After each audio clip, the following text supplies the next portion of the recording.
Thomas Wharton, 1st Marquess of Wharton PC, was an English nobleman and politician, a man of great charm and political ability. He was also notorious for his debauched lifestyle. Background: he was the son of Philip Wharton, 4th Baron Wharton, and his second wife, Jane Goodwin, only daughter of Colonel Arthur Goodwin of Upper Winchendon, Buckinghamshire, and heiress to the extensive Goodwin estates in Buckinghamshire, including Winchendon, Woburn, Waddesdon, Weston, and other properties. Career: in his long political career, he was a Member of Parliament for 17 years and spearheaded the Whig opposition to King James II's government, which later developed the two-party political system under Queen Anne. Before the Glorious Revolution, he was in close contact with a group of army officers conspiring against King James, including his brother Captain Henry Wharton. In 1689 he was sworn of the Privy Council and made controller of the household by King William III,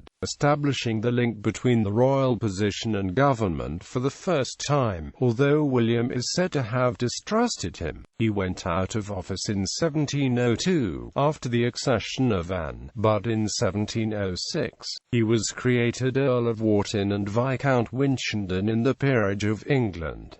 He served as Lord Lieutenant of Ireland 1708 to 1710. Character and scandals. Anne's dislike of him was partly the product of her dislike for the Whig junta, the Five Tyrannizing Lords, which William III had shared to some extent, but far more to his debauched and irreligious character. Even by the standards of Restoration rakes, Wharton was considered a man void of moral or religious principles. The most striking charge was that in 1682, when drunk, he had broken into the church in Great Barrington, Gloucestershire, and relieved himself against the communion table and in the pulpit.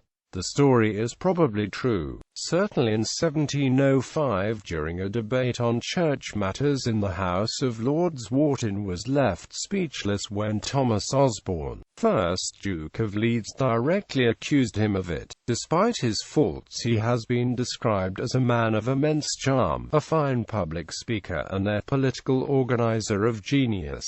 As the dominant politician in Aylesbury, he was partly responsible for the landmark constitutional case of Ashby v. White, which established the principle for every wrong there is a remedy. It is rumoured that Wharton had taken Dorothy Townshend, an EQT Walpole, as a lover prior to her marriage. It is possible there is some truth to this, as further rumours suggest that her later husband, Charles Townshend, 2nd Viscount Townshend, may have either killed her or faked her funeral and hid her away at Rainham Hall. This rumour is based on the alleged infidelity of Dorothy during the marriage. She is also rumoured to haunt Rainham, known as the Brown Lady of Rainham Hall.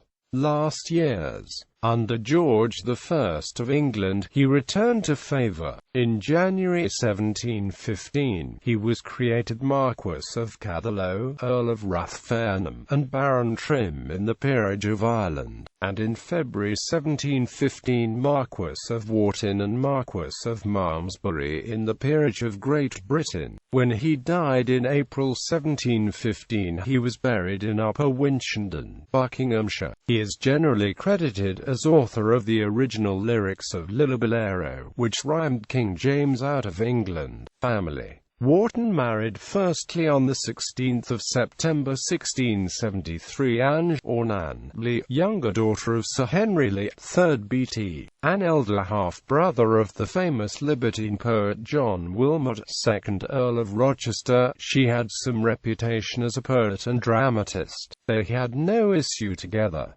Her sister Eleanor Lee married James Bertie, Lord Norreys. Their cousin was Edward Lee, 1st Earl of Lichfield. Although her husband had infected her with syphilis, Anne Wharton left him her fortune.